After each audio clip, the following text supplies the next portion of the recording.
Testing, 1 million, 2 million, 3 million. Well, you can always hear that anyway. When I came down today, it's been 54 years since I drove down what was then the Highway 6, the Cornhusker Highway, to come to Lincoln to school. And even then, there was a lot of nostalgia attached with it because my father had attended the University of Nebraska in the 1920s.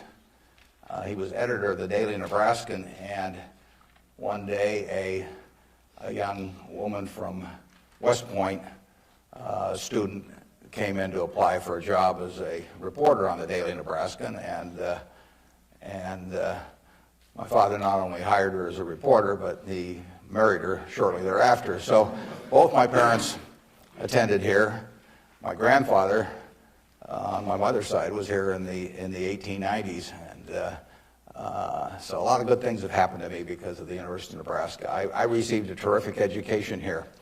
I was telling the dean the most valuable thing I learned here, but I learned a lot, but the most valuable was accounting, and we had a wonderful professor named Ray Dean. There may even be something named for him down here, isn't there? Yeah, he was, I'd been to the Wharton School, I went to Columbia Graduate School subsequently, and I took a lot of accounting courses, but by far the best instruction I received in accounting came from Ray Dean, and there's nothing more important. People ask me what they should take in business school, or even if they don't go to business school, what they need to know before getting in business, and I tell them, you have to understand accounting. It's the language. I mean, it's like being in a foreign country without knowing the language if you're in business and you don't understand accounting. So you want to get as comfortable with that as you are with the English language. It's made me a lot of money because I listened to what Ray Dean had to say 53 or 4 years ago, and have been able to understand what I was seeing on pieces of paper, what that told me about businesses, and the limitations of what it told me about businesses. But that's the way we invest. Yesterday I was in Knoxville, Tennessee, and we bought a company.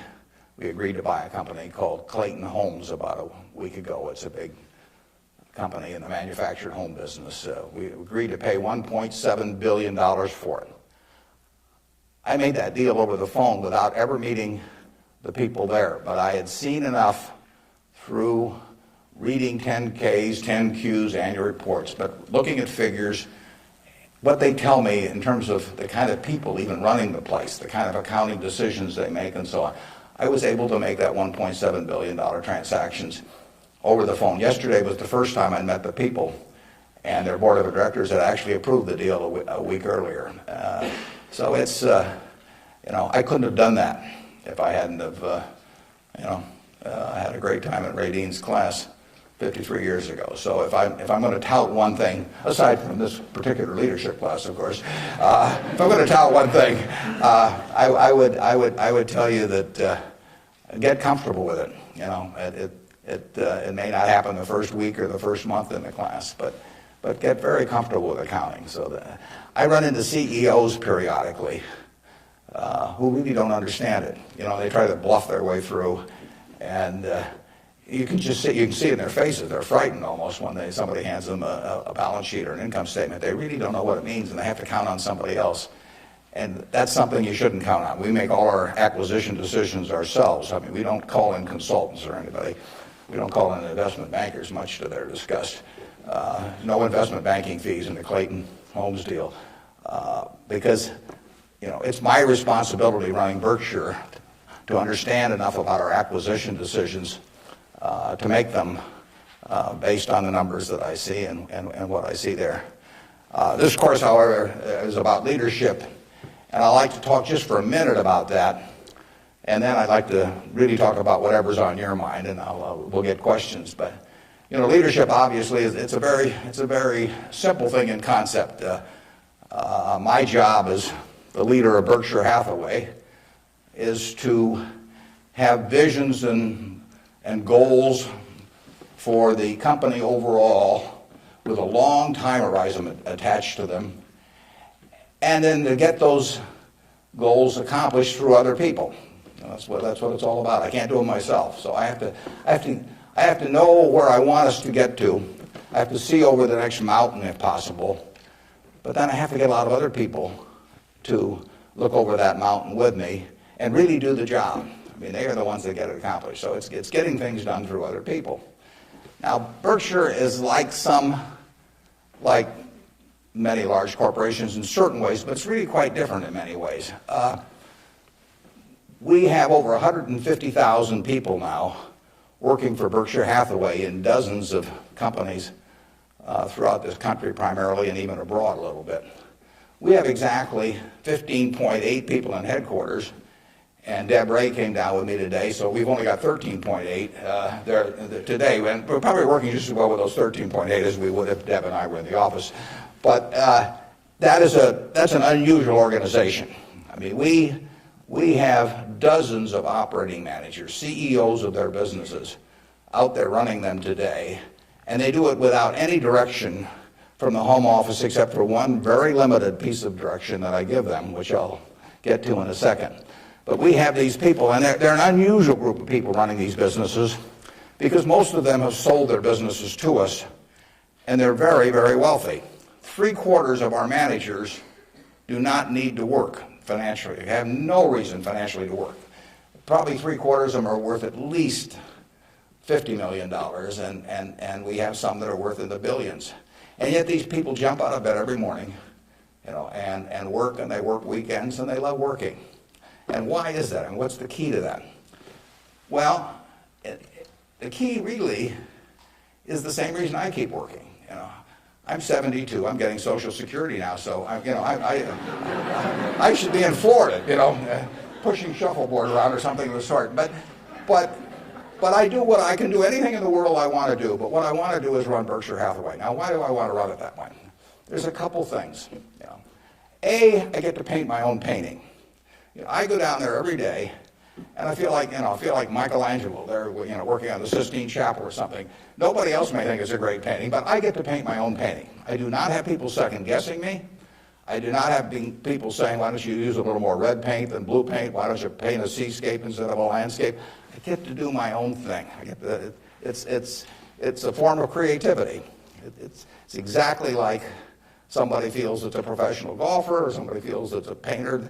They're not doing it for the money, primarily. They're doing it because they like doing something well, and that it happens to be down the route of their talents. And the second thing I like, frankly, is I like applause. I like appreciation. So I like having shareholders who feel good about what I've done. I mean, I have a 96-year-old aunt, and her husband went to the University of Nebraska too, and she is, she has all her money in Berkshire Hathaway, and she counts on me. And she's out in Palm Springs now, and her whole net worth is in Berkshire. And I've got cousins, and I've got everybody in our family has got all their money in Berkshire. And so those people are counting on me, and that's kind of fun to have something where you can actually deliver for other people and change their lives in positive ways. As a matter of fact, we had a couple that nobody had ever heard of up until a few years ago, the Othmers in New York. They came from Omaha. Don Othmer went to Central High. Mitt Othmer, not sure which high school she went to in Omaha, probably South High. They left $750 million when they died. Nobody ever heard of them. And I think a substantial portion, went right here to the University of Nebraska. It was probably a total surprise to the university when they got, I don't know, you probably got $150 million or so. Yeah. Thank you. Yeah. Well, you should thank the Othmers, but nevertheless, you see the money, you see good things happening out of it. So it's fun. I mean, it's, it beats playing golf every day or something of the sort. So I say, if that's what turns me on, what's going to turn on these managers that are out there running things like Clayton Homes, or we've got a company, Flight Safety, that trains more pilots than anybody in the world. Flight Safety is run by an 85-year-old man, Al Yulshi. Al started the company with $10,000 in 1951.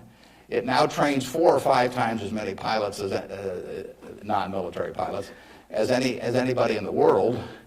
And he is there at 85, and it's a matter of public record. He's got $1 billion worth of Berkshire shares. He works 7 days a week. He loves it. And he loves it for the same reason that I love what I do. He gets to do it his way. He buys these big simulators that you train pilots in. He doesn't have to check with me as to whether to spend $15 million for a simulator. He doesn't ask me. He knows so much more about it than I do. Why in the world would he ask me? Well, I can't tell what kind of a plane I'm in, when I'm flying around. And Al is spending a couple $100 million a year on simulators, spending Berkshire Hathaway money, and he never checks with Omaha. He's never had to come to Omaha for any kind of meetings. He runs his own business, and that's what he loves in life. And I let him do it. I mean, that's my contribution to it, is really turning loose his energies. And, they were properly directed before we bought the company 7 or 8 years ago. Why should I think that, he couldn't keep running it after that? And like I say, at 85, he's still running it. The second thing that our managers like, in addition to this painting their own painting, is they too love applause. I mean, I try to be, I report in my annual report accurately what they have accomplished, but they accomplished a lot. You heard Susan Jock, I think, some weeks ago here. Susan came to Borsheim's, and she was making $4 an hour. $4 an hour.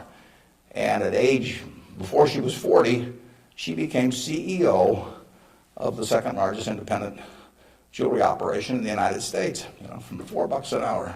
But it's talent, and Susan knows more about, I don't know anything about jewelry, you could hand me a phony diamond or a real diamond, I couldn't tell the difference. But if I started telling Susan what to order in the way of jewelry, or if I started telling her what kind of terms to extend to customers or who to hire or anything like that, she doesn't need that in life. She really owns Borsheim's.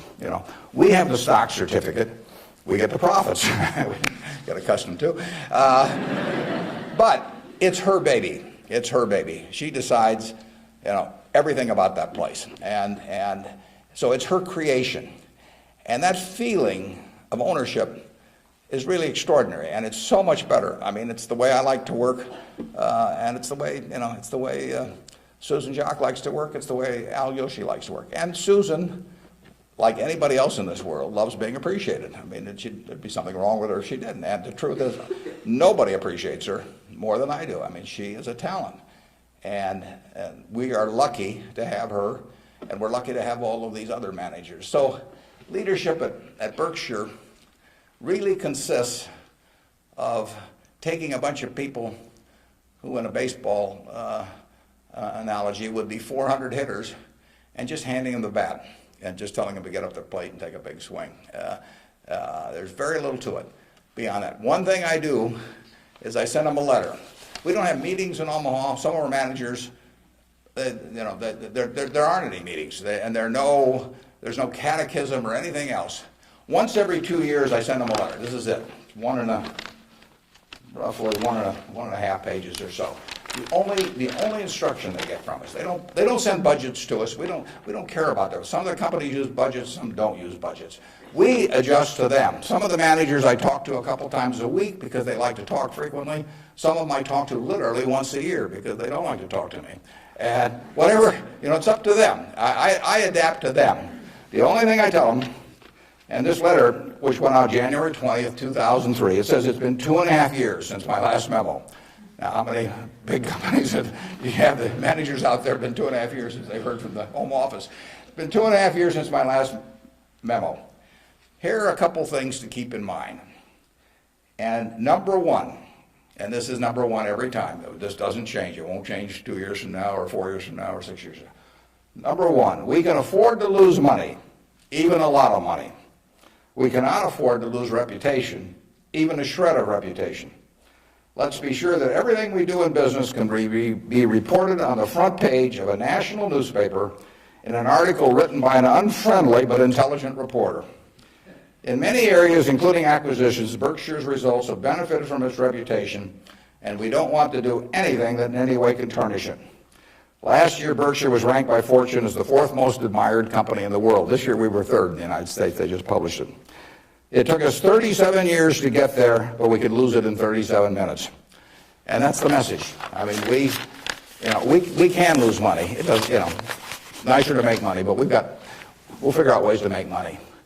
But we can't lose a shred of reputation, because you don't get it back. And you can. I said 37 minutes, but you can lose it a lot faster than that. You can lose it in 5 minutes. And in fact, I was talking to Bruce coming in, and he did some work around Salomon Brothers, and I went back there 11 years ago because this firm, which had the second largest balance sheet in the United States at that time. It was a preeminent firm on Wall Street. John Goodfriend, who ran it, had his picture on the front of Business Week as the king of Wall Street.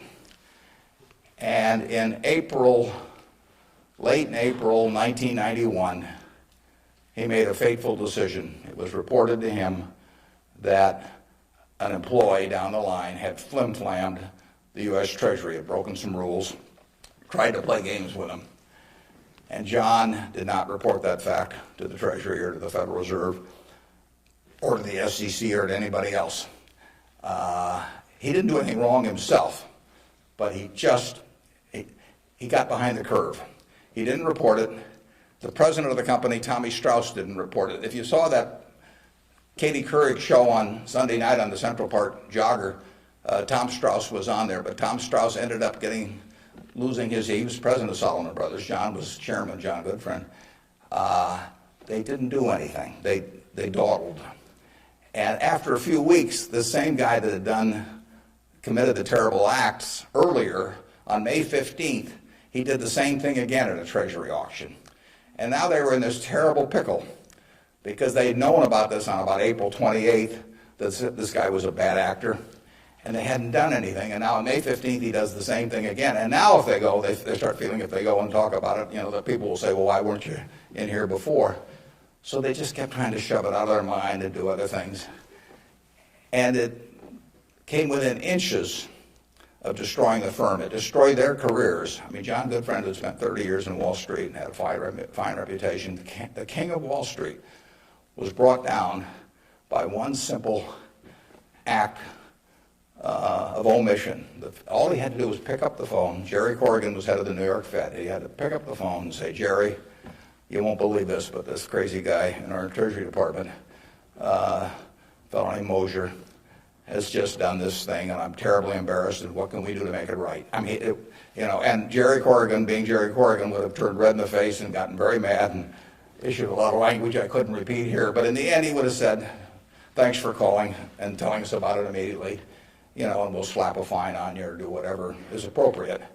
And the next day, the firm would have gone on fine, but John Goodfriend, actually, a perfectly okay guy, but he didn't act when it counted. And Tommy Strauss, who was number two, the same way. And later on, they were fined and in a certain way kicked out of the securities industry. And Salomon barely survived. 8,000 employees around the world had their future in real jeopardy because of that single act. So just apply the newspaper test. That's what I tell our managers. I could have a 1,000-page book of ethics. I could have all kinds of rules and hundreds of, but in the end, just all you got to do is think about, do you really want what you're doing put on the front page of the paper tomorrow to be read by your parents, by your spouse, by your kids, by your neighbors, by your coworkers? And if you're embarrassed about it, just forget about it. You're all going to do well financially. The nice thing about it is, you live in America in the year 2003. You don't live in Bangladesh. You don't live in America, of 1790 when it would. You live in a society which has a GDP of over 10 trillion, and you can just pick up the crumbs and you're going to do great. You've all got the qualities. It takes three qualities essentially to do well, and extremely well actually in this country. It takes intelligence. It takes energy, and it takes integrity. Now, everybody in this room has the requisite intelligence. You wouldn't be here if you didn't. I mean, it doesn't take 180 IQs, although I'm sure you all have those. But it takes reasonable intelligence. You're getting a great education. You've got the energy. That's why you've shown up in school. And it takes integrity. And I say, if you don't have integrity, we don't want to hire somebody that's got intelligence and energy if they don't have integrity. We'd rather hire somebody that's dumb and lazy if they don't have integrity, because they probably will never get around to cheating us or doing something. Last thing in the world I want is somebody that's lacks in. Mosher had intelligence and energy at Solomon. He was head of the government bond trading thing, and he had lots of intelligence and he had lots of energy, and he went to jail, and he almost brought down the firm. So, and integrity is absolutely an option. You may not be able to throw a football 60 yards, and you may not be able to run the 100 in 9.8. You may not be able to sink 3-pointers but you can choose where you stand on the integrity scale. You can't. You weren't born wired one way or the other. That is an absolute choice you make. And the heroes I've had in life have been the people that I felt stood out in that respect. My number one hero was my dad, but I've had other heroes, Tom Murphy, Ben Graham, people like that. And the reason I admired them was not because they were the smartest people in the world, although they were plenty smart. And it wasn't because they made the most money. That meant nothing. It's really because I felt they were the classiest people that I ever met in my life. I mean, I saw them behave over year after year after year in a way that I could write their story on the front page of any newspaper, and even in an unfriendly tone, and I could not do anything that would embarrass them in the least. They behaved extraordinarily well. And having the right heroes, is terribly important. You tell me who a 10-year-old's heroes are, and I can give you a pretty good prediction about how they're going to turn out. You want to choose your heroes very carefully, because you're going to look like them at some point, and you're lucky if you've got the right ones. I'll give you an aside, and then we'll get on to your questions. But it's something, you're not parents yet, most of you. But when you're a parent, you are the natural hero of your child. You're this great big thing. There's two of you great big things, and there's a little tiny child dependent on you. Everything. You are the natural hero, and anything they get to school, subsequently, or anything else, they're going to be shaped more by what they see in this behavior of yours toward them than anything that will impact them later in their lives. And if they want you to be the hero, you can destroy that, of course, and you've seen it done many, many times. But actually, if the parents are proper heroes, the child is about 90% of the way home, and you're lucky if you've had parents like that. And you can be that to your children, or you can be something else, and you're shaping that person. It's nice to learn accounting when you get to Nebraska, but the behavior model that you take on is incredibly important. Let's talk about what's on your mind now. You can ask tough questions. It's more fun for me, and they can be about business, they can be personal, they can be political. You pick it out. And. Good morning. When you were rejected from Harvard Business School, is obviously somewhat of a failure in your mind. How do you adapt to your failures in life to make you more successful? Yeah, well, that's a very good question. How do you turn failure into a plus? And it's true. When I was at the University of Nebraska, one day I was reading the Daily Nebraskan, and it said in room 300 or something, at 3 o'clock there will be this panel of 3 professors here at the university, and they're going to award the Nathan Gold Scholarship. I don't know whether you still have that around. And at the time, it said it would give you $500 to go to the graduate school of your choice. I don't know whether it's changed in amount, but that was it. So I read this, and I went there to this room at 3 o'clock that day, or whatever it was, and I walked in the room, and there were the professors, and I was the only student that showed up. I mean, it really got to them. I mean, they were stuck. They kept waiting and looking at their watch and hoping there would be more candidates, but no one came in. So I won $500 by default. And those are usually my biggest triumphs when nobody else shows up. And so here I was. I had $500 to go toward it wasn't limited, any graduate school for a master's degree. So I applied to Harvard. My dad wanted me to.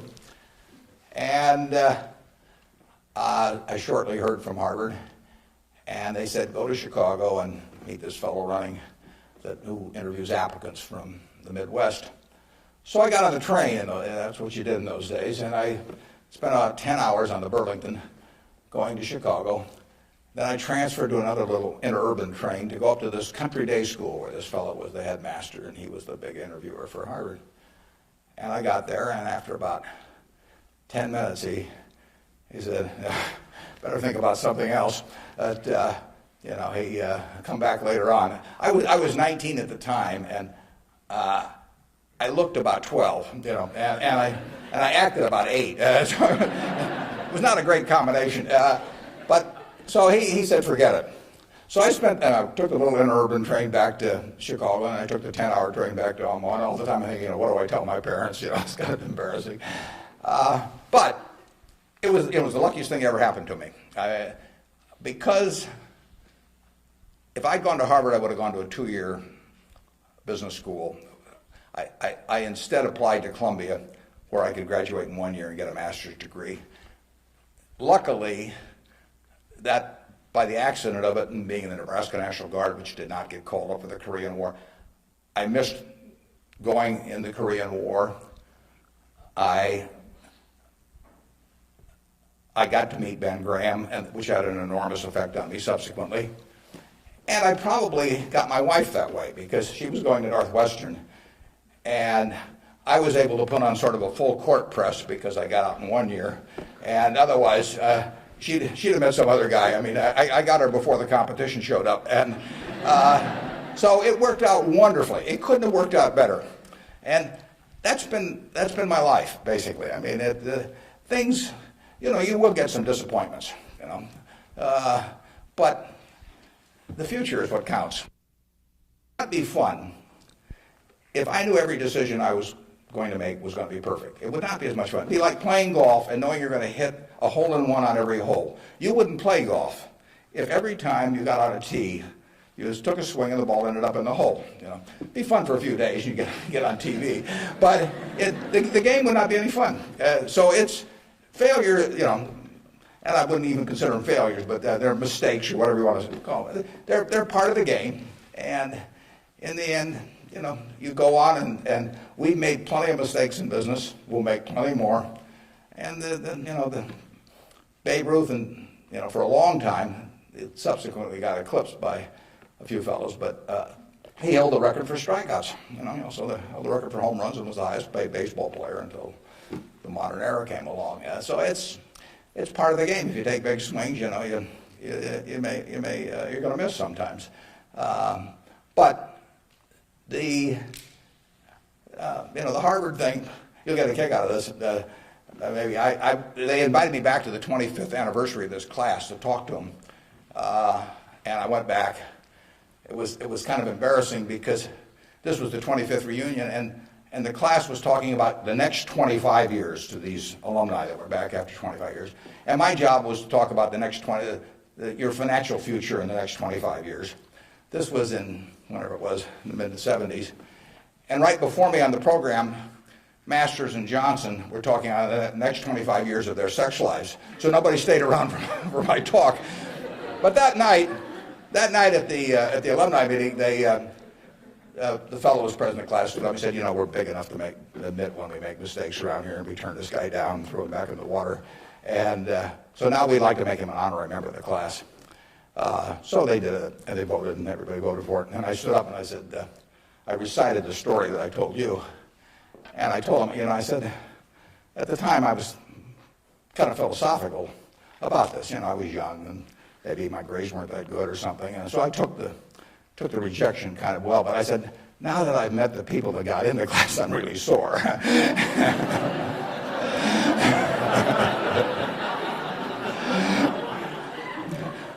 Okay, who's next? Yeah.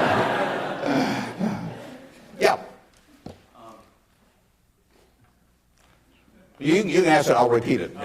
Yeah. I guess my question to you is, after you're dead, how do you want to be remembered, and how do you go about in your daily life ensuring that you're going to be remembered in that way? Yeah, well, really, I only want the minister to say one thing at my funeral. If he gets up there, and they play a few little hymns and everything, Maybe they'll play there is no place like Nebraska. That'd be great. I just want them to stay up there and say, my God, he was old. You know? I'll settle for that. But the truth is that to some extent Berkshire is my creation. So I would like people, to the extent that people regard that well, that's what counts. I mean, that's my painting. And I hope that people look at, I've been running it out for almost 38 years, just about 38 years exactly, and it means I only got another 30 or 40 to go. And I hope that we have done some things differently than other corporations. We've operated on a different model. And I hope two things about it, actually. I hope, A, that people realize that model works and why it works and so on, because it does conflict with certain management theory over the years. And secondly, the important thing is that it lasts well beyond me. I was down at Walmart 6 months ago and talked to their management group, and I had a great time. What is really astounding, I voted for Walmart as the most admired company in the country last year. That's where my vote went. It was astounding what Sam Walton built, starting in Bentonville, Arkansas with a pickup truck, taking on J.C. Penney and Kmart and Sears and all of these people with no money, no real estate, no preference with vendors, no credit card list, anything. He just took them on, and of course he just ran away from them. But the really impressive thing about Walmart is that Sam died about 11 years ago, and there had been no momentum lost. I mean, what he instilled in that company, nobody else could have built it like Sam, but David Glass first and Lee Scott now as the CEO, they have kept that company with its special culture going at full steam ever since. And that's really what I hope happens with Berkshire, and I've tried to think about ways to make that happen. But the real test will be if 10 or 20 years after I die, that the special culture that I think is part of Berkshire is not only just as strong as ever, but even stronger. We have a situation at Berkshire where in 38 years, we got all kinds of CEOs out there running all kinds of businesses, 3 or 4 of them in Omaha. We have never had one CEO ever leave us, period, to go someplace else. I mean, I don't know that there's any place like that in the country. So it's been and we've never issued a stock option. You read in the papers that you got to have stock options to attract quality people, all that sort of thing. I mean, we've never had a share of them, and in the end, I don't know how many dozens of managers we're talking about, but no one has ever left for another job, and some have been offered way more money. In fact, Ajit Jain, who runs our reinsurance operation, probably could have increased his income 10 times, tenfold. Now, he's already making many millions, but tenfold. But he doesn't want to leave. And that is the culture that I hope we can maintain, and that's what I'd really like to be. If I've done anything to contribute to that, continuing after I die, that would be terrific. Of course, I actually plan to keep managing Berkshire after I die. You have to understand that. I have given all the managers Ouija boards. I've got these dark rooms they're going to go into, and I'll be there. Mrs. B at the Nebraska Furniture Park worked till 103 at Berkshire, and she's sort of our examples. And then she took off from work, and she died the next year. So it's very dangerous to quit as early as that. Yeah. Am I supposed to be calling on these people? Okay, good. How do you determine via your personal finances what organizations or foundations you give your money to? On personal finance, how do I handle them? Or?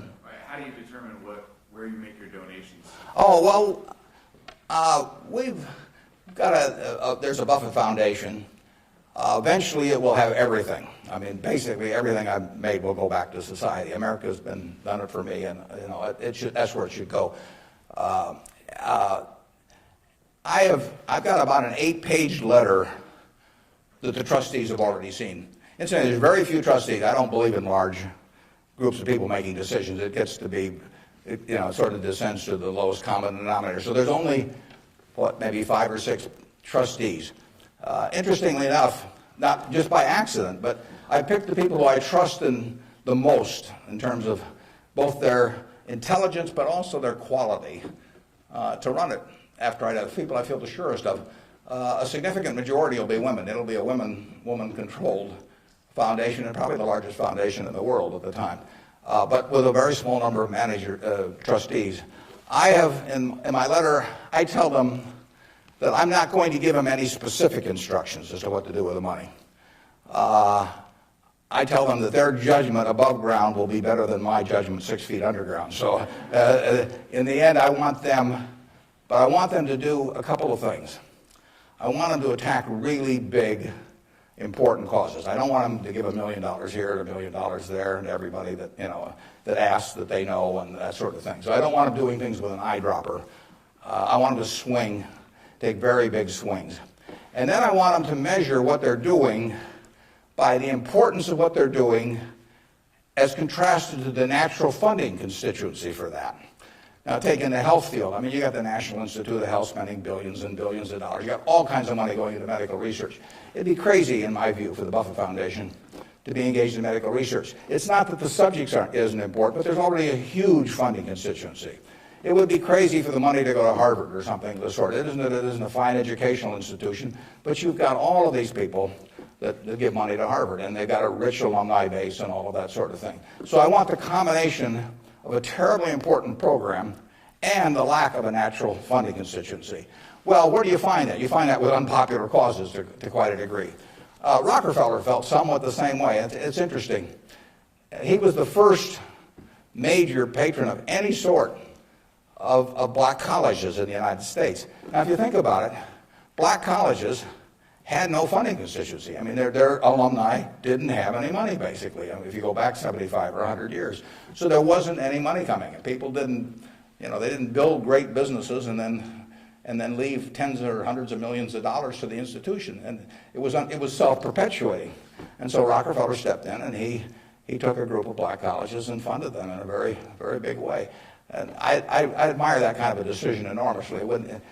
Otherwise, nothing would have happened. And that's what I hope the trustees of the Buffett Foundation do. I was with Bill Gates last week, and I consider his foundation, he and Melinda together, because they're equal partners in it, I consider their foundation to be the most logical big foundation in the world. They're giving away about $1 billion a year. Now, Bill said to, and Melinda said to themselves, how do we save the most lives per dollar spent in the world? And they decided that in certain major medical areas, that what was being done abroad in many countries was zilch in terms of these things that were easily preventable by vaccines or various other things. And they decided they could save huge numbers of lives per $1 billion spent. But they'd be spending it, in places like India and Africa, where they would get no credit in the United States. No buildings with their name, no nothing. But that was their metric. And that's Bill's sole metric. He doesn't want to talk about, you can go to him with some proposition to stick his name on something, for $50 million. It doesn't interest him at all. It's a totally rational one, and he pours himself into it. He has educated himself on medicine, and particularly medicine outside the United States, in a way that I've never seen anybody. And I've got good news for you. This you should write down. On May 2nd, on public broadcasting, there will be a program where Bill Moyers is interviewing him, and Bill explains his philanthropic thinking. And I went there. It was taped at Columbia University, and in fact, you may even see me in the audience sitting next to Melinda. But it's going to be a great program.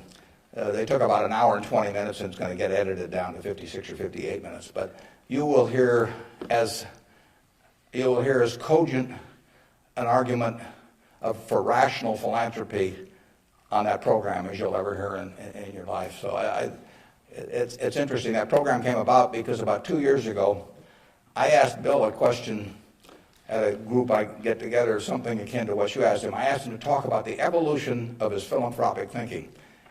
And there were a group of about 60 of us there, and he talked to us, and it was a fabulous talk. And I said, you got to get that out in the public domain somehow. So this thing with Bill Moyers does that. If I die tonight, all my Berkshire shares, which are 99% of my net worth, plus go to my wife. She dies first, hers go to me, and then it all goes to the Buffett Foundation.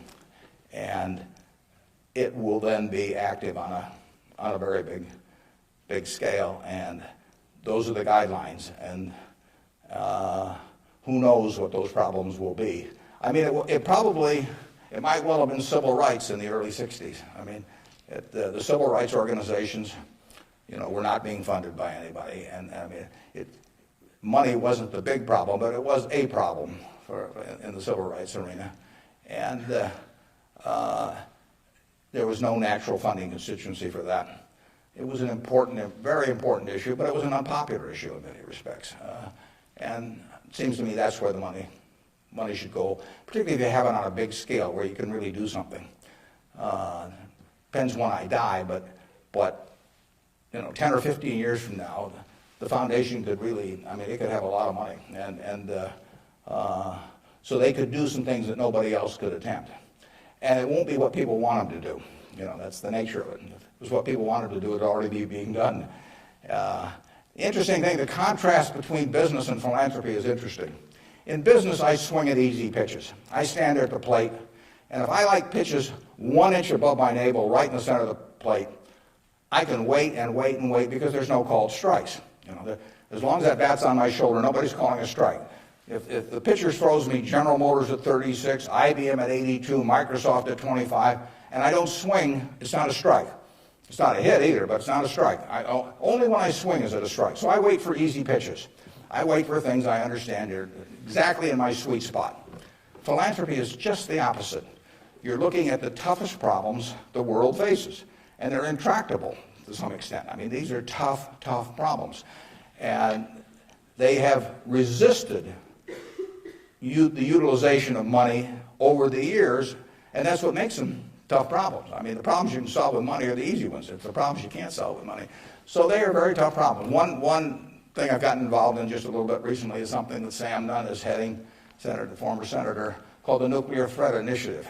And essentially, Sam Nunn, who is as well informed as anybody in the world on the subject and articulate and everything, is working on the problem of the nuclear materials and or nuclear talent that exists around the world that might become available to terrorists or to governments to impose on the rest of the society. And there are vast amounts of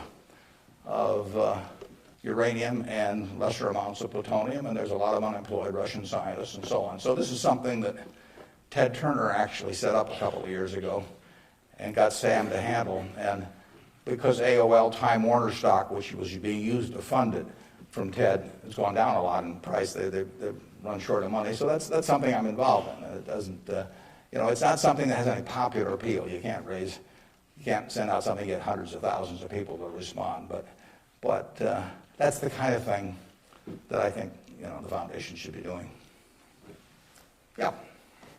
With the government possibly considering eliminating double taxation on dividends, would you ever consider declaring a dividend on your stock? And what kind of decision-making process do you go through when you're looking at those businesses? Yeah, the question is, with the government considering eliminating the double taxation on dividends, would that change our attitude at Berkshire toward paying dividends, and what sort of decision-making framework do we have about whether we pay dividends or not?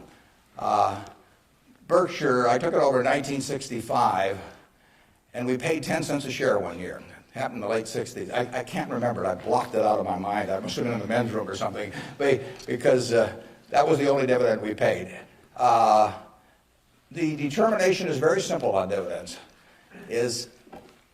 Can we retain $1 or $1 billion, or whatever the amount is, of earnings, and have that dollar become worth more than $1 in immediate present value? Now, even though it may not get used for a few years or something of the sort. In other words, is that dollar worth more than $1 if kept in the business? Forgetting about taxes entirely. Let's assume a total tax-free society in terms of dividends. And the answer to that so far has been yes. We have kept the dollars that we've earned and we have created more than $1 of market value for every dollar we've retained.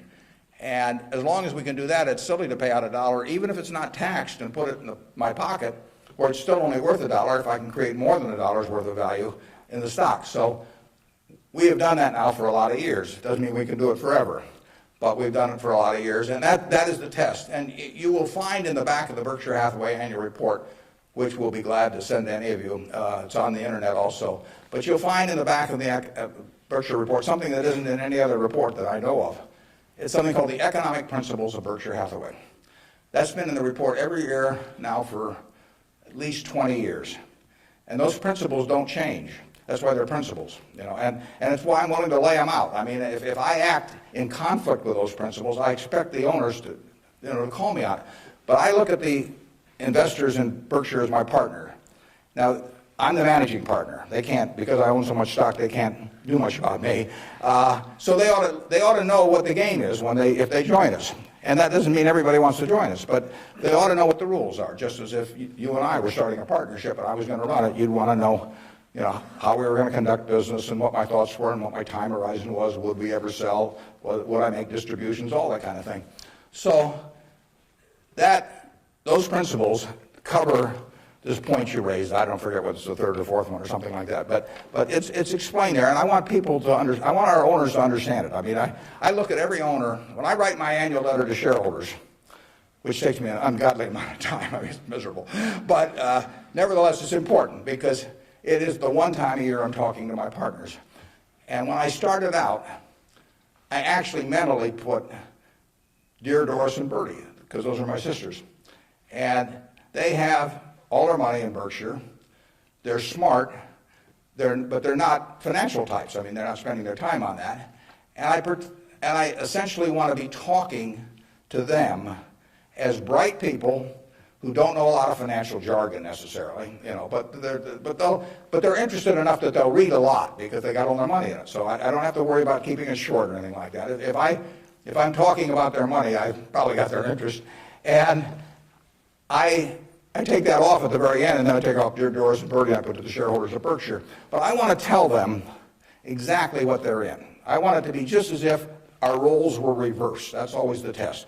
If Doris and Bertie were running the place, and I was living in Carmel, California, like Bertie is, what would I want to hear from them, the managers?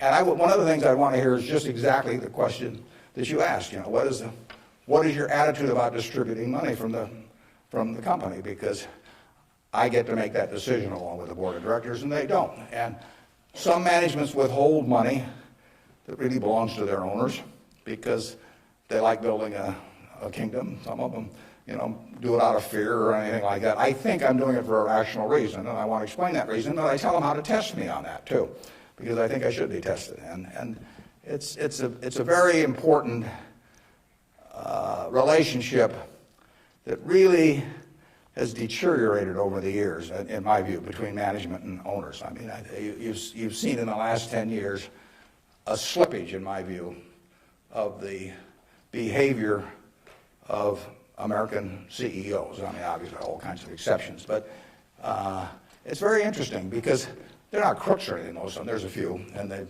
gotten a lot of publicity lately. But nevertheless, they have behaved as most humans do. They've sort of picked up the behavior of those around them. That's why it pays to hang out with people better than you are. I mean, if you hang out with people better than you are, you'll become better yourself. Everybody behaves better that's around my wife. I mean, even including me, starting from a low base. But she just has that effect on people, and other people pull you down. I mean, when I was in the National Guard and we would go to camp, in about an hour I was reading comic books. Pretty soon everybody's reading comic books.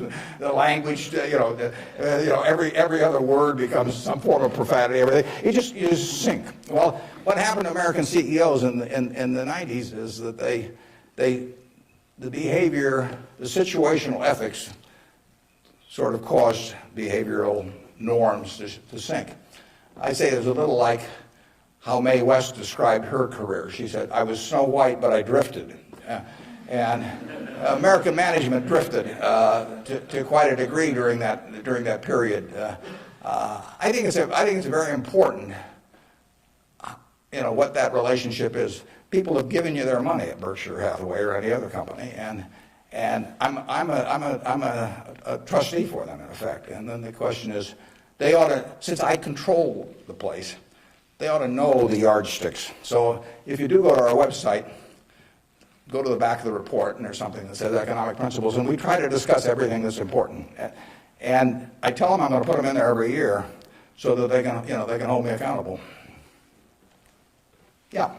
You talked quite a bit about flexibility in your many different companies and so forth. If you could elaborate a little bit on the personal qualities and professional qualities that you look in those executives that you place in those companies. Yeah, and the question is about the personal qualities we look for in the executives we place at our various companies. The first thing is we don't usually place them. I mean, they come with them. We don't have anybody to place. So I have the problem occasionally, if somebody dies, or to replace a CEO. But most of our CEOs came with the deal. Clayton Homes, which we're buying, comes with Kevin Clayton running it. We will put no one in there. He will run the place just as before. But in terms of the personal quality, when a seller comes to me with a business, whether it's Clayton or any of the others, Ike Friedman at Borsheim's, Mrs. B at Nebraska Furniture Mart, when they come to me, the first question I have to ask myself, because I'm counting on them to run the place, I have to decide, do they love the money or do they love the business? Now, there's nothing wrong with liking the money. I mean, they all like money, but they've got to love the business. They've got to have a passion for it. Because if I give them a whole bunch of money and they love the money and they don't love the business, no matter what they tell me, 6 months from now they'll be gone. I mean, they'll just all of a sudden say, why am I getting up at 7 in the morning just so I can send a lot of money to Omaha? I mean, it won't work. So they have to love the business. I mean, I want people with a passion for the business. I used to say that I had a one-line employment form, one-question employment form. The question was, are you a fanatic? If you answered yes, you got the job. Because I want somebody who's fanatic about their business. I mean, you want people that love teaching if you're in a classroom. If they don't have the passion for it, it doesn't work very well. So now, if they've got the passion, and our managers do, but not everybody would. The financial operators don't. We've never bought a business from an LBO operator or a financial operator. Because they don't give a damn. I mean, all they want to do is make sure your check clears, and they're gone. And it isn't going to work if we try to buy from them. So we buy from these people who love their businesses. And then really my job is just to make sure that I don't mess it up and create conditions that cause them to quit loving it for some reason. Because they come in loving it. Only I can mess it up. And they care about being treated fairly on compensation, but they don't measure it against everybody else. They don't have a lawyer they're negotiating with me. I mean, I don't have a compensation arrangement with any of these managers that can't be put in one paragraph. And then I go to other companies where they have a lawyer come in and there's 80 pages, and it tells what's happened, how much they get paid at severance if they end up going to jail. I won't deal with somebody that thinks that way. And that's fine. There's a self-selection process in terms of who comes to us. There's this invisible filter out there that causes the Claytons of the world, the Al Yoshis of the world, the Ike Friedmans of the world, the Mrs. B's of the world to come to us. When I made the deal with Mrs. B in 1983, Mrs. B had another offer from somebody else that was somewhat higher, and she just said, I don't care. She only owned 20% of the company. She had 4 children, they each owned 20%. She told them, I'm selling to Mr. Buffett. She always called me Mr. Buffett up till when she was 104. In fact, when I'd walk in the store, she'd say, here comes my new young boyfriend, which I don't get that a lot of places, I can tell you. But she built this thing. She came over here in 1921 or 2. She landed in Seattle with a tag around her neck. She couldn't speak a word of English. Said Fort Dodge, Iowa. She couldn't communicate. She just had the tag. The American Red Cross got her out to Fort Dodge. And for 2 years, she got no place because nobody spoke Russian or Yiddish, actually. And so she moved to Omaha just to be around some other Russian Jews who she could at least talk to. She learned the English language when her oldest daughter, Frances, would go to school and come home at night and teach her the words. And she started out and she started sending $50 at a time over to Russia to bring her siblings. She had 7 siblings, and her mother and father to get them over here. After 16 years, she brought all the family over. She saved $500 in 16 years, peddling used clothing, whatever. And she started in the rest of the furniture with that $500. And it's now the largest home furnishings complex in the world. And it all came from the $500 and a very, special woman. And can you imagine building something like that and selling it, to some financial operator who's going to resell it, and try and go public with it a couple of years later? And it meant something to her. She wanted it to continue like it has continued. And those are the kind of people we want to attract. It isn't so much me selecting them, it's them selecting Berkshire. I mean, that's the key. And frankly, we've gotten to that position in this country where the people that do care about their businesses, good-sized businesses, there's no second choice besides Berkshire. We get them.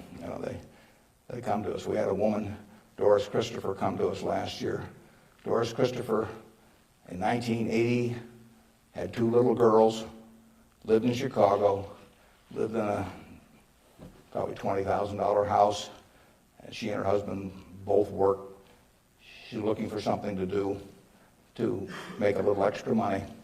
She thought about catering and decided that it would take her away from the kids too much. So she decided that what she knew best, though, was she'd been a home ec teacher. She knew cooking. And she knew the kitchen and what was useful to people. So she borrowed $3,000 on her life insurance policy. That's all she had. She went down to the Merchandise Mart in Chicago and said, what's the least amount of this utensil or that utensil a manufacturer would sell? Usually a dozen. And she took them home. And then she had the idea that she would hold these parties, essentially, in people's homes. And so she arranged with a woman in suburban Chicago to hold the first party. She almost turned back. She started driving there. She thought, oh, they'll laugh at me and I'll knock the stuff over and they won't buy it. But she do. She's very unsure of herself. But she went there. She sold, I think, $175 worth of goods that night. She sold me her business last year. And that business made $140 million pre-tax from this $3,000 investment. That woman had a passion for her business, and she understood her customer, and she loved her customers. She loved the people that worked with them. She got 67,000 associates. It's called the Pampered Chef. Some of you may have been to a Pampered Chef party. Almost 1 woman out of 10 in the United States bought something from us last year. And now, unfortunately, I have to acknowledge that she probably didn't understand accounting that well, but she understood her customer and she understood people, and she likes people. I met her one time, but when she wanted to sell her business, there wasn't anybody else to sell to as far as she was concerned. She came to Omaha. We made a deal in a few minutes. The compensation deal took us 15 seconds. She's running the business. I've never been there. They're in Chicago. I hope they're there. I mean, we paid a lot of money for this. I mean, someday we'll buy a business and there'll just be some guy in a closet someplace saying, what figure shall I send Warren this month? But I've never been there. I've met her and I've seen the results of what she's done, and she is in love with the company. Yeah. How do you intrinsically value the businesses that Berkshire acquires? How do I value the business that Berkshire acquires? Well, the first thing I have to decide when somebody calls me is valuing this business within my circle of competence. I don't know how to value Microsoft. I don't know how to value Oracle. I mean, if Larry Ellison calls me or Bill Gates calls me, and they don't. But if any of those, I don't know, or biotech or anything, I wouldn't know how to value it. I just, I'd wish them well and tell them, I think it's worth twice as much as they think it is, but I'm just not in the mood to buy today. I don't know. So it has to be within my circle of competence. My circle of competence is, businesses I can understand. And when I say understand, I don't mean understand how to use a computer or not use a computer in terms of a computer company. I mean understand what the economic characteristics of the business are and what the company's really going to look like in 5 or 10 or 20 years. Bill Gates will tell you that if he were investing, he would buy Berkshire rather than Microsoft because it's so much easier to understand what our businesses are going to look like, whereas he's in a business where you're going to really have to be doing things differently over time. So I know that Wrigley's is going to be the #1 chewing gum in the country. I know Snickers is going to be the #1 candy bar in the country 10 years from now. It's been the #1 candy bar for 40 years. You don't have to be very bright to understand that when people lay out 50 cents for something that they stick in their mouth, that they're not about to experiment. I mean, we try to look at businesses we can understand. Now, I got a call a year and a half ago from a fellow, I never heard of him, in Denver. His name was Craig Ponzio. Craig called me up, and never heard of him. And he said, I've got a business that's your kind of business, and I want to sell it. Here's the reasons. Happen to do with health. And although I don't pay much attention to the reasons. And he said, it's the leading company by far in the custom picture frame business. And he said, let me tell you why it has what I call durable competitive advantage. That's what I call durable competitive advantage. He said, let me tell you why it has it. He said, there are 18,000 people that frame pictures in the United States, little mom and pop operations. Every town, Lincoln will have a half a dozen, Alma will have a dozen, and they frame pictures. I go over to get a picture framed, I hand it to somebody, I say, I follow their judgment. I say, biggest thing I want is I want a good-looking frame, and I want it back soon. I want quick delivery. Well, with 18,000 people in that business and a zillion kinds of picture frames, nobody can carry a big inventory because they don't do that much business. I mean, it's not Walmart or something of the sort. Craig Ponzio graduated from a little school up in Wisconsin, went to work in a tiny little firm that made these things. 5 or 6 years later, bought the place when it was doing $3 million a year. Now does $300 million a year, and it totally dominates the wooden custom frame business. Why does it dominate it? It dominates it because it calls on these 18,000 people. It has a sales force calling on them 6 or 8 times a year, and it has 22 plants around the country that can get the frame that the custom framer orders 85% of the time. If they order it by 5 o'clock today, they'll have it by 3 o'clock tomorrow afternoon. Now, think of that coverage. That's what the customer wants. They don't care whether they pay $83 or $88 to get the thing framed. You've got something you want done, and you want it done fast. And that little custom framer, those 18,000 people, they want happy customers, and that means speed of delivery and certainty and all that. You couldn't build a distribution system to compete with us. I mean, just think of trying to build a distribution system starting from scratch that would take that business away from us. It can't be done. Well, Craig explained that to me in about 15 minutes. I'd never thought about the custom frame business, but I've framed pictures or had people frame them for me, and I understood the power of that. That was a Monday. I said, I think we can make a deal. So he came on Wednesday. He came at 9 o'clock and he left at 10 o'clock. We've had a deal. I've never seen him since. He got the money promptly thereafter. He wasn't going to come to the annual meeting last year, but his wife was sick. He'll probably come this year. He's a good guy. And no one can knock us off in that business. Every time I buy a business, I say to myself, if I had $1 billion and I wanted to go in and compete with these guys, could I knock them off? If you gave me $1 billion and you told me to dislodge Snickers as the #1 candy bar in the country, I don't know how to do it. If you tell me I got $1 billion and I got to make it, or $5 billion, and I got to make it so that Wrigley's, Spearmint, Double Mint, Juicy Fruit, all of those get knocked off the top-selling gum list, I can't do it. Now, if you give me $1 billion and tell me to knock off all the ladies' apparel shops in Lincoln, I'll make mincemeat of them very fast. I mean, I have a very good business myself, but I can destroy that. And the real test is, can some idiot with a lot of money destroy the business you've got if he decides to compete with you? And we try to buy businesses where no matter who comes along, they've got this durable competitive advantage. Those are the 3 words that count. And you can make that. You may be able to make that decision about companies that I can't make that decision about. They have to be pretty simple for me. But we buy things that, we have Fruit of the Loom underwear. Are people going to quit wearing underwear? Well, who knows? But we sell 44% of all the men's and boys' underwear that goes through Walmart and all of the mass merchandising chains. We've got the lowest costs around. Fruit of the Loom is a name that's been around since 1850 or 60. If you can buy 3 pairs of shorts from us, or 6 pairs or whatever it is, for $5.50 and nobody's going to sell them cheaper, why are you going to buy anything else? So we'll own that unless we mess it up some way. We've got a very potent advertising slogan there. We cover the asses of the masses. Sort of gets to it, doesn't it? Yeah, up there. Yeah.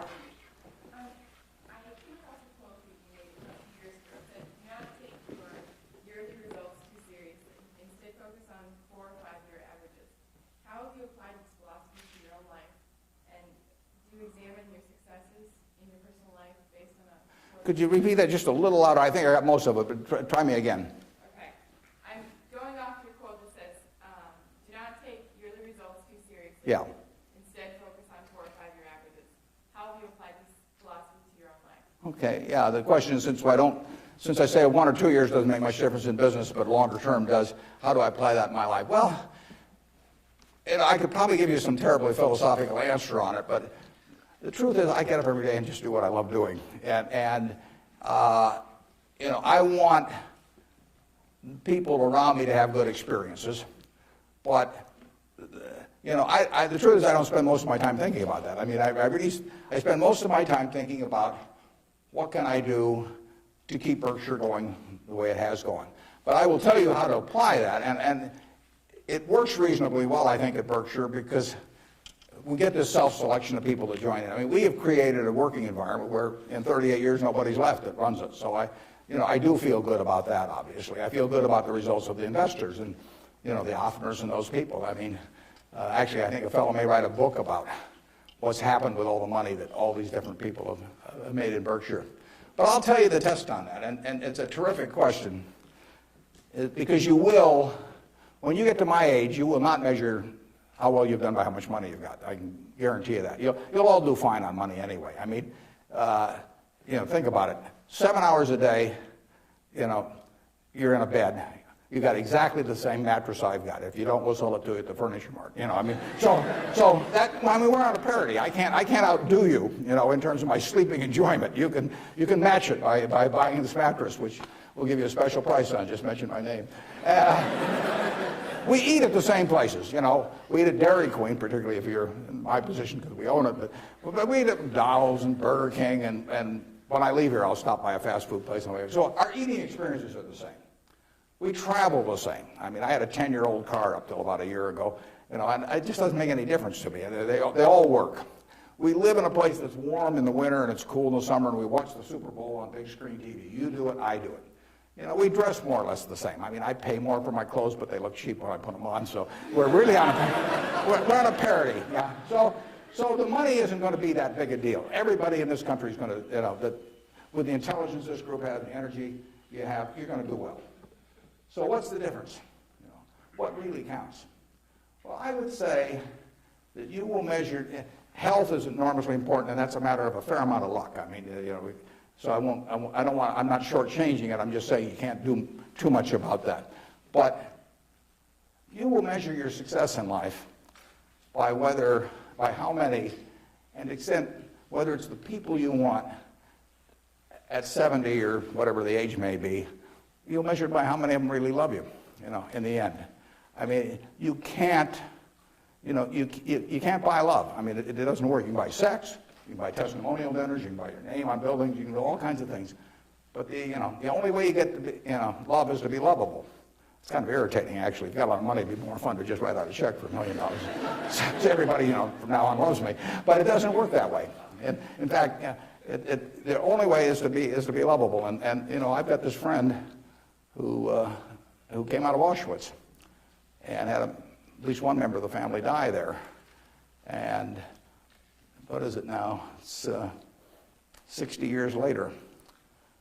She still, when she looks at people, it's a Polish Jew, when she looks at people, the question she asks herself in determining who she really trusts as friends, the one question in her mind is, would they hide me? Now, when you get to be 70, if you've got a lot of people that would hide you, you've had a successful life. I know people who have a tremendous amount of money, no one would hide. Their own kids wouldn't hide them. I mean, they really wouldn't. I mean, their business associates wouldn't, or anybody else. If it really came down to it, they don't have anybody's respect. They've got their attention maybe with money or something of the sort, but nobody loves them. And my friend Tom Murphy at Cap Cities TV, I mean, dozens of people would hide Murph, all kinds of people would hide my wife, Ben Graham, a lot of people would hide. My dad would have had a number.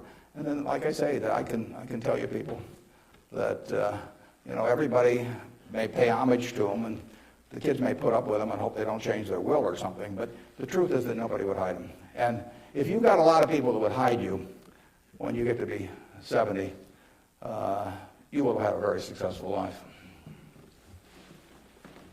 Okay, right in front. Throughout your life, what are some of your personal and career goals that you've set for yourself, and which ones have you accomplished, and which ones are you still going after? Yeah, just in terms of personal goals, or Just goals that you've set for your life that you've accomplished. yeah, well, I would, the truth is the main goal I've had has been at Berkshire. I mean, it might be more admirable to say that I was feeding the poor or something someplace in India, but it isn't true. I mean, it's been the focus of my life most of the time. The money will be, I think, used for very good purposes later on. I don't use any real amount of it myself, but actually somebody else was going to do most of that, and I picked good people to do it. But I've got 3 kids of which I'm enormously proud, and they like each other. They get, they do things together. They work, the family unit works extremely well. But my wife gets 99.9% of the credit for that. I mean, if you didn't turn out well under her, there's something really wrong with you. It's a life that's a lot of fun, but I do what I enjoy doing.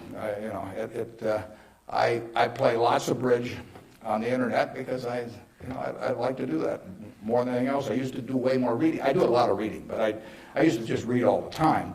Now I spend 12 hours a week on the internet playing bridge, and it's great.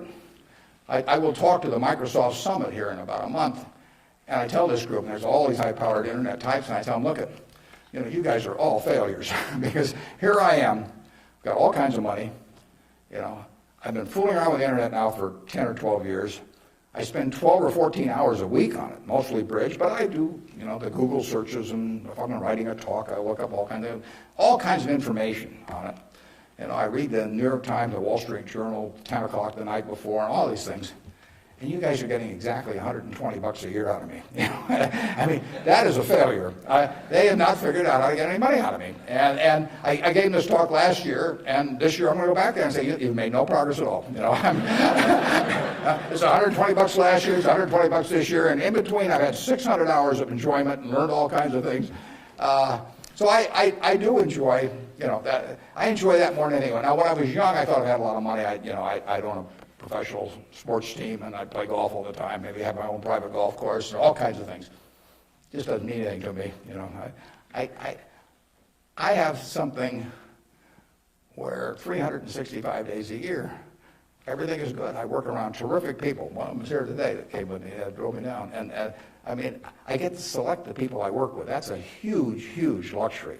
I mean, literally, just think of if you had to work for a boss you couldn't stand, or work around people that cause your stomach to churn. It'd be miserable. So the ultimate luxury really is doing something every day that you love doing with people that you love doing it with. And I've got that, by accident to some extent. I say if you take on a job just to make a lot of money and it causes your stomach to churn, and you go home at night and kick the dog and all that sort of thing, that's a little bit like marrying for money. It's probably a bad idea under any circumstances, but if you're already rich, it's crazy, right? I mean, if I marry for money, I would have my head examined. And what's it going to do? And so it is, and we're lucky in this country. I mean, we won what I call the ovarian lottery when we were born in this country. It was 4 times or likely you would have been born in China, just about as likely you've been born in Bangladesh. You're born in the greatest society in the world, so make the most of it and have a good time. Let's see, who's had, okay, up there. You 2 guys are next to each other, you can fight it out. What has, whether it be professionally or personally, kept you and your business in Omaha or in the state of Nebraska? Well, that's a good question. Why do I stay in Omaha? Well, I love it. And, my grandfather went to Central High, my dad went there, my wife went there, my kids went there, and now my grandchildren are there. My grandchildren say they have the same teacher that my grandfather had. But there's continuity, there's friends, there's all kinds of things. I mean, there's no disadvantage to being in Omaha. I mean, I like New York when I'm there. I've got a house in California, and I get around some, but I can't imagine anything better. I mean, You know, what doesn't it have? I have a home. I've never sold a house in my life. I have a home I moved into in 1958, so I've been there, 45 years or so. I'm 5 minutes from the office. I moved into the office in 1962. I've been in there 41 years. We've just gotten so we take a whole floor. It's taken us 41 years to where we can use a whole floor. Kind of discouraging. But there I am, 5 minutes from the office. Everything's easy, and it all works. I know I've known the doctors all my life. I've known everybody. I feel connected. My aunt taught in the public school system in Omaha. I named a scholar prize that I give after her. But I mean, it all means something.